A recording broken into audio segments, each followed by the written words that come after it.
नमस्कार दोस्तों, प्राचीन सनातन धर्म चैनल पे आपका स्वागत है। मित्रों, धनुर्धर तो बहुत हुए हैं। भगवान राम और भगवान कृष्ण भी धनुर्धर थे, लेकिन वे भगवान थे। भगवान तो कुछ भी कर सकते हैं, लेकिन हमारे हिंदू महाकाव्य में 5 ऐसे सर्वश्रेष्ठ धनुर्धर थे जिन्होंने भगवान राम और भगवान कृष्ण को भी टक्कर दिए थे।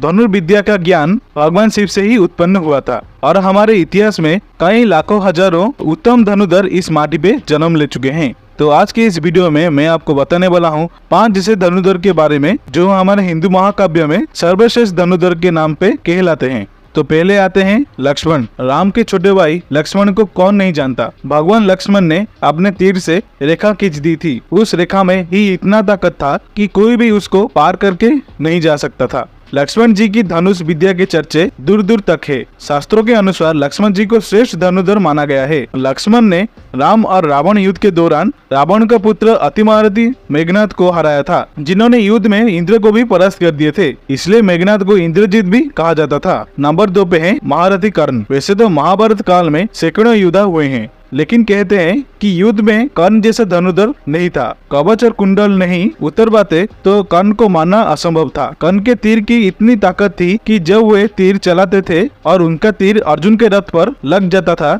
तो रथ पीछे कुछ दूरी तक खिसक जाता था। कृष्ण अर्जुन से कहते थे कि जिस रथ पर मैं और हनुमान जी विराजमान है, उसके इस तरह से पीछे ढकेल जाने से पता चलता है कि महारथी कर्ण की धनुर्विद्या में बहुत बल है। नंबर 3 पे है महाभारत काल के सर्वश्रेष्ठ धनुर्धर कहे जाने वाले अर्जुन। 5 पांडवों में से एक अर्जुन की धनुष विद्या भी जग प्रसिद्ध थी। गुरु द्रोण के श्रेष्ठ शिष्यों में से एक थे अर्जुन। गुरु द्रोण ने अर्जुन को धनुष सिखाते वक्त वचन दिया था कि तुमसे श्रेष्ठ इस संसार में कोई धनुर्धर नहीं होगा। इस वचन की रक्षा के लिए ही उन्होंने एकलव्य से उसका अंगूठा मांग लिए थे। नंबर 4 पे आते हैं एकलव्य। गुरु द्रोण की मूर्ति बनाकर मूर्ति के समक्ष एकलव्य ने धनुष विद्या सीखी थी। गुरु द्रोण को जब इस बात का पता चला कि एकलव्य अर्जुन से भी श्रेष्ठ धनुष बाण चलाना सीख गया था, तो उन्होंने एकलव्य से पूछा कि तुमने यह विद्या कहाँ से सीखी।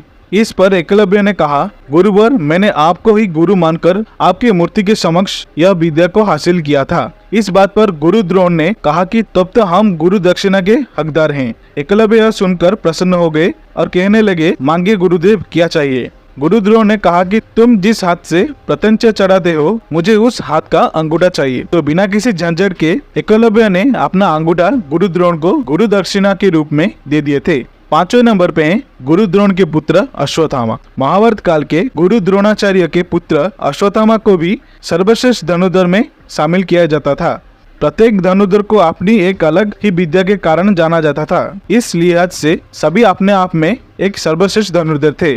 अश्वत्थामा ने महाभारत के युद्ध के 14 दिन में सभी पांडवों और उनके सैनिकों को परास्त कर दिए थे नारायण अस्त्र के प्रयोग से। तो और एक योद्धा भी थे जिन्होंने भगवान श्री कृष्ण को भी चकित कर दिए थे अपने धनुर्विद्या के बल पर। भीम के पुत्र बार्बरिक के समक्ष जब अर्जुन तथा भगवान श्री कृष्ण उसकी वीरता का चमत्कार देखने के लिए उपस्थित हुए, तब बार्बरिक ने अपनी वीरता का छोटा सा नमूना मात्र ही दिखाया। श्री कृष्ण ने कहा कि यह जो वृक्ष है, इसके सारे पत्तों को एक ही तीर से छेद दो तो मैं मान जाऊंगा। बार्बरिक ने आज्ञा लेकर तीर को वृक्ष की ओर छोड़ दिया। जब तीर एक एक कर सारे पत्तों को छेदता जा रहा था, उसी दौरान एक पत्ता टूटकर नीचे गिर पड़ा। श्री कृष्ण ने उस पत्ते पर यह सोचकर पैर रखकर उसे छुपा लिया कि यह छेद होने से बच जाएगा, लेकिन सभी पत्तों को छेदता हुआ वह तीर श्री कृष्ण के पैर के पास आकर रुक गया। तब बार्बरिक ने कहा, प्रभु, आपके पैर के नीचे एक पत्ता दब गया है, कृपया करके आपके पैर हटा लीजिए, क्योंकि मैंने तीर को सिर्फ पत्तों को छेदने की आज्ञा दे रखी है, आपकी पैर छेदने की नहीं। उसके इस चमत्कार को देखकर कृष्ण भी चिंतित हो गए थे। भगवान कृष्ण यह बात जानते थे कि बार्बरिक प्रतिज्ञा बस हारने वाले के साथ देगा। यदि कौरव हारते हुए नजर आए तो फिर पांडवों के लिए संकट खड़ा हो जाएगा, और यदि जब पांडव बार्बरिक के सामने हारते नजर आए तो फिर वो पांडवों का साथ देगा। इस तरह वो दोनों ओर की सेना को एक ही तीर में खत्म कर देगा। इसलिए भगवान कृष्ण ने ब्राह्मण के भेष में सुबह बार्बरिक के शिविर के द्वार पर पहुंच गए और दान मांगने लगे।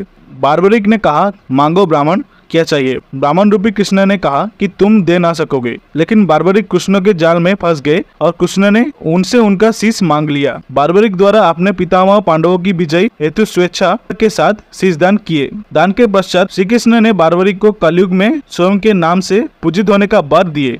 आज बार्बरिक को खाटू श्याम के नाम से पूजा जाता है।